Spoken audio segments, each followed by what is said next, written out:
नमस्कार. महाराष्ट्रामधील तमाम लाडक्या बहिणींचे लाडकी बहीण योजनेच्या नवीन व्हिडिओमध्ये स्वागत आहे. तर बघा बहिणींनो, लाडकी बहीण योजनेबाबत सर्वात महत्त्वाची मोठी अपडेट आलेली आहे. बहिणींनो, आत्ताच्या घडीची सर्वात महत्त्वाची मोठी अपडेट आलेली आहे. लाडक्या बहिणींसाठी सर्वात महत्त्वाची मोठी खुशखबर या ठिकाणी आलेली आहे. कारण बहिणींनो, तुम्हाला आत्तापर्यंत या ठिकाणी ₹1500 ठिकाणी मिळत होते. आता सरकारने सर्वात महत्त्वाची मोठी घोषणा बहिणींसाठी केलेली आहे. खास करून मुख्यमंत्री साहेबांनी ऑफिशियलरित्या ही घोषणा केलेली आहे. त्यामुळे सर्वच बहिणींना या ठिकाणी मोठा फायदा होणार आहे. तर बघा बहिणींनो, सर्वात महत्त्वाची मोठी घोषणा अशी आहे की लाडक्या बहिणींना आता या ठिकाणी कर्ज मिळणार आहे. बहुतेक बहिणींना कर्ज हवं आहे, पण बहुतेक बहिणींना कर्ज या ठिकाणी मिळत नव्हतं. आता या ठिकाणी सरकारने योजना या ठिकाणी आणलेली आहे. त्यामुळे लाडक्या बहिणींना आता या ठिकाणी कर्ज मिळणार आहे. आता कर्ज कसं घ्यायचं आहे, काय प्रोसेस असणार आहे, किती रक्कम मिळणार आहे, 50,000 मिळणार आहे की 1,00,000 मिळणार आहे, सर्व तुम्हाला माहिती या व्हिडिओमध्ये पाहायला मिळणार आहे. तर व्हिडिओला सर्व बहिणींनी शेवटपर्यंत नक्की बघायचं आहे. सर्वात अगोदर तुम्ही व्हिडिओवर नवीन असल्यास पटापट सर्वांनी व्हिडिओ लाईक करा. ज्या माता भगिनींनी आपल्या चॅनलला सबस्क्राईब केलं नसेल त्यांनी पटापट चॅनलला सबस्क्राईब करून घ्या, जेणेकरून तुम्हाला फ्रीमध्ये सर्व अपडेट मिळणार आहे. कोणती नवीन अपडेट तुमच्याकडनं मिस होणार नाही आहे. तर पटापट सर्वांनी चॅनलला सबस्क्राईब करून ठेवायचं आहे.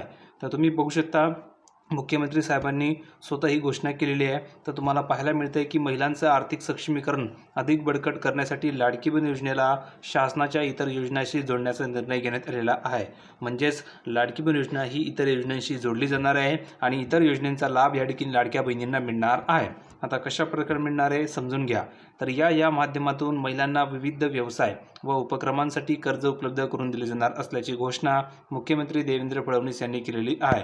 म्हणजेच सांगायचं तो असं आहे की बहुतेक बहिणींना कर्ज या ठिकाणी हवं असतं त्यांच्या व्यवसायासाठी, त्यांच्या उपक्रमासाठी, पण बहिणींना कर्ज मिळत नाही, बहिणींना या ठिकाणी पैसे मिळत नाही. त्यामुळे बहिणी ते उपक्रम या ठिकाणी राबवू शकत नाही, म्हणून व्यवसाय त्या सुरू करू शकत नाही आहे, कारण आर्थिक पाठबळ त्यांना मिळत नाही आहे.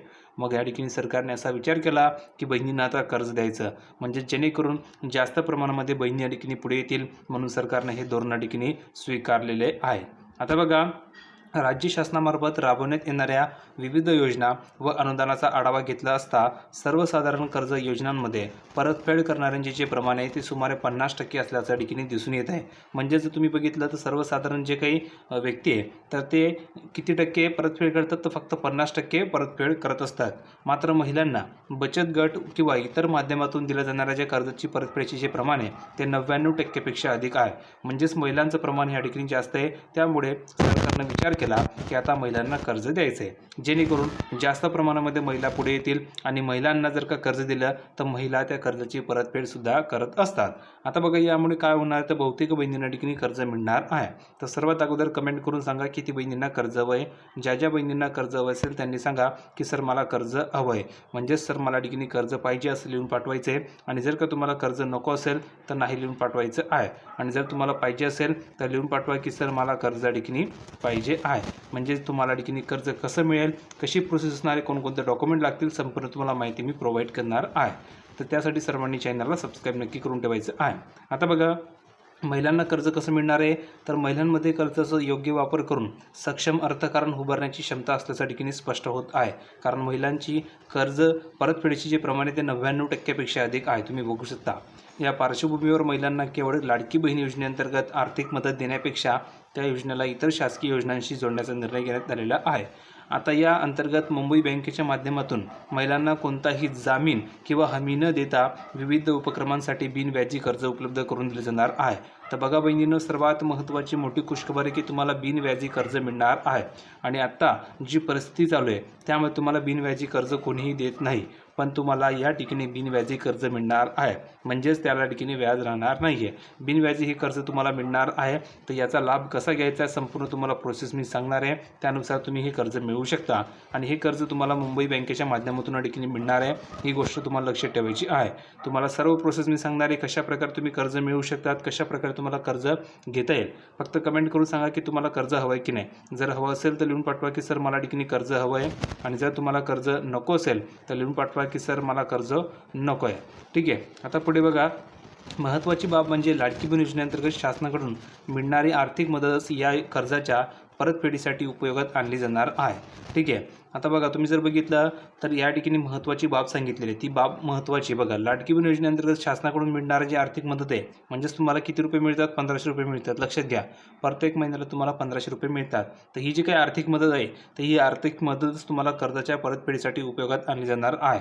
म्हणजेच बहिणींनो, तुम्हाला जे कर्ज मिळेल 50,000चं मिळेल किंवा 1,00,000चं मिळेल, जे असेल ते, ठीक आहे. तर त्या कर्जाचं ती परतफेड आहे, तर ती परतफेड कशी होणार आहे? तर तुम्हाला सरकार जे 1500 रुपये पाठवतं, तर या 1500 रुपयामधूनच ती परतफेड केली जाणार आहे. म्हणजेच 1500 करून तुम्ही या ठिकाणी परतफेड करू शकता, असं या ठिकाणी सांगितलेलं आहे. म्हणजेच तुम्हाला एक्स्ट्रा पैसे या ठिकाणी द्यायचे काम नाही आहे. शासनाकडूनच तुम्हाला कर्ज मिळणार आहे आणि शासनाकडून जे तुम्हाला पैसे येतात त्याच पैशामधून तुमची परतफेड होणार आहे. ठीक आहे. आता बघा, या उपक्रमांसाठी महिलांना विविध क्षेत्रामध्ये व्यवसाय सुरू करण्यास चालना मिळणार आहे. दुसरी गोष्ट, शासनाच्या उमेद या उपक्रमामार्फत या प्रक्रियेची अंमलबजावणी केली जाणार असून जिल्हानिहाय उभारण्यात येणाऱ्या उमेद मॉलमध्ये महिलांच्या उत्पादनांना बाजारपेठ उपलब्ध होईल. बघा, प्रत्येक जिल्ह्याला उमेद मॉल या ठिकाणी उभारला जाणार आहे आणि ह्या मॉलमध्ये महिलांचं जे काही उत्पादन असेल, जो काही व्यवसाय असेल, तर त्या व्यवसायाला बाजारपेठ उपलब्ध होणार आहे. या मॉलमध्ये तुम्ही या ठिकाणी दुकान लावू शकता. त्यामुळे महिला उद्योग व्यवसायामध्ये मोठ्या खाजगी संस्थानांनाही स्पर्धा देतील, असा या ठिकाणी दावा फडणवीस यांनी केलेला आहे. तर ही चांगली कल्पना आहे, त्यामुळे बहुतेक बहिणींना फायदा होणार आहे. तर बहिणींनो, ही तुम्हाला अपडेट कशी वाटली कमेंट करून सांगा. जर तुम्हाला हा व्हिडिओ आवडला असेल तर प्रत्येक बहिणींनी व्हिडिओला लाईक करून द्या. जास्तीत जास्त या व्हिडिओला शेअर करा आणि ज्या बहिणींना कर्ज हवं असेल त्यांनी कमेंट करून सांगा की सर मला कर्ज हवं आहे, तुम्हाला मी कर्ज कसं घ्यायचं संपूर्ण प्रोसेस सांगणार आहे. फक्त कमेंट करून सांगायचं आहे आणि सर्वांनी चॅनलला सबस्क्राईब करून ठेवायचं आहे. भेटूया पुढच्या व्हिडिओमध्ये नवीन अपडेट घेऊन. तोपर्यंत धन्यवाद.